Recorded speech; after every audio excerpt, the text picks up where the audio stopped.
How's it going, everyone? Hope you had a blessed Christmas and you have a great New Year. Well, a blessed New Year. Um, Out of everything that's happened this past week, I much rather talk about those things. However, I have got to talk about California. What's going to happen, what's going into effect January 1st, 2016, tomorrow, Friday, is not good. Um, I know a lot of people are talking about this. I'm just putting in my 2 cents, like a lot of other people are. I'm not trying to do this to create fear or unrest. Um, I pray to God nothing bad really happens, but I have got to talk about this. This is huge. This is not good. This is not the way we need to start 2016 at all, and I pray nothing bad happens. So if you did not know, January 1st, 2016, the state of California, you Californians out there, need to raise your voice against this, especially you law enforcement, politicians that are against this. You need to raise your voice against this. You need to eliminate this bill from, it's going into effect. You guys have got to get that bill out of power because this is not good. What this bill is the state of California can legally remove your firearms from your possession under the grounds of if you have a mental illness, if and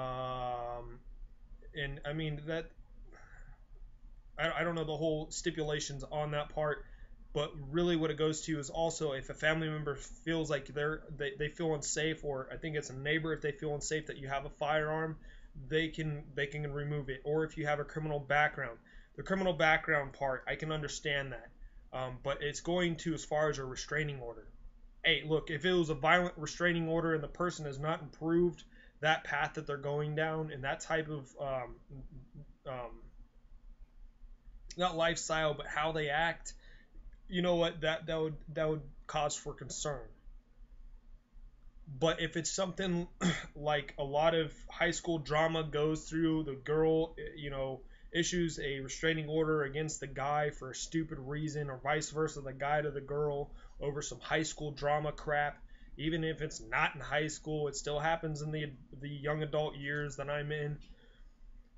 I think that's stupid. Now, if it was for a violent restraining order, the person was making life-threatening, if they're making threats to that person's life, that's understandable. And especially if they have not improved their lifestyle and the way they handle things, that's reason enough to be concerned. However, what doesn't make sense to me is they say you can, if everything is clear and good after you do a mental processing, basically, you can get your firearm back in 3 weeks. I don't buy that. You can't push paperwork in 3 weeks. You just can't.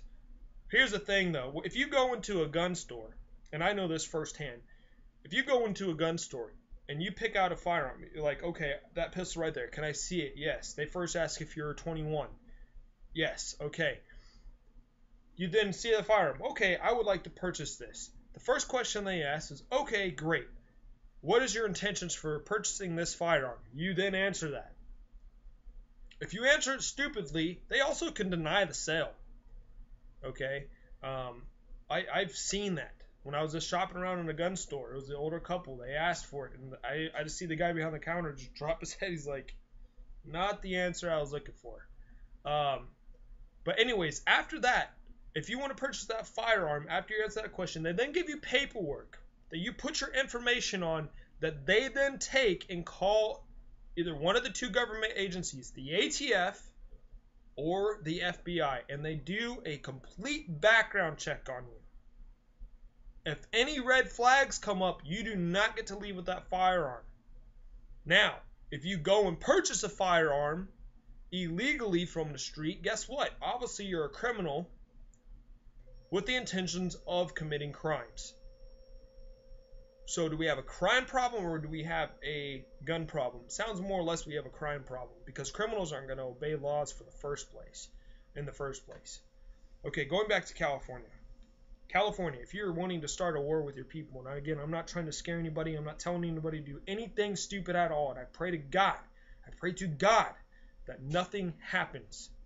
But this is a way you can start war within your own cities and within your own state.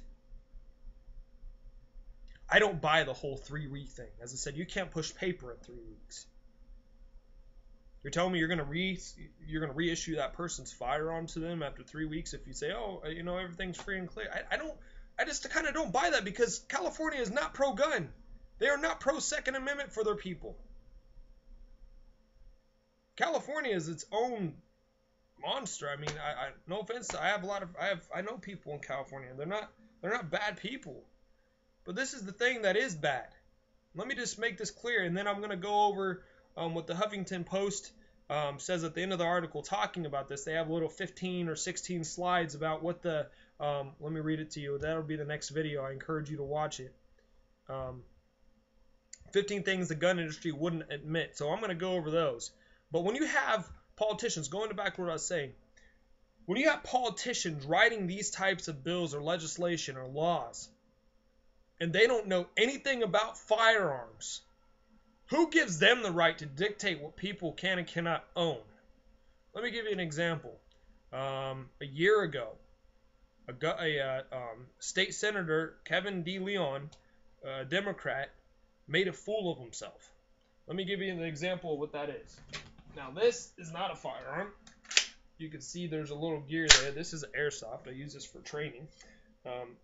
But he actually had a real AR-15. It was actually an SBR, which, by the way, in the United States, if you want an actual functioning SBR, you have to purchase a stamp from the government. The government has to give you permission from that, and then you have to get permission from your local sheriff's department.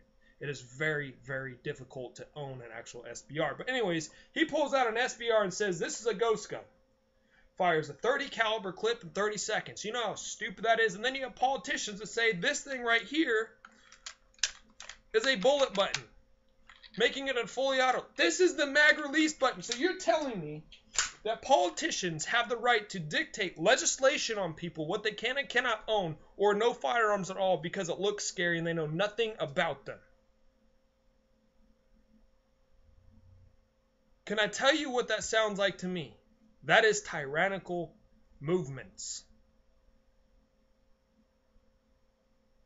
Unless you know something about firearms, you have no room to speak, because you're making yourself look like a fool to the people that do. You make us look like bad guys when you don't even know what a firearm basically does. A firearm's only dangerous if you don't know what you're doing with it, or you intend to use it for evil purposes. I would trust a 8-year-old that is more trained with a firearm than a politician that knows nothing. Obviously, because they're standing around with their anti-gun speeches with their finger on the trigger. My cousins growing up, they're older now, knew better to put their finger on the trigger before they're ready to shoot. There are kids that I know today that know better than put their finger on before they shoot. They don't point at anything unless they're willing to shoot it. So California, I pray to God nothing happens and we start our new year off with a civil war in a state, because that is what that bill is asking for. And again, I'll repeat again what that officer said. I think it was in Massachusetts or Connecticut. What I said before. The politicians and the people are for this confiscation need to be the first ones that enter in those homes to remove the firearm. Unless they're willing to do that, and unless they're willing to educate themselves on firearms, they have no room to talk. Stay tuned for part 2.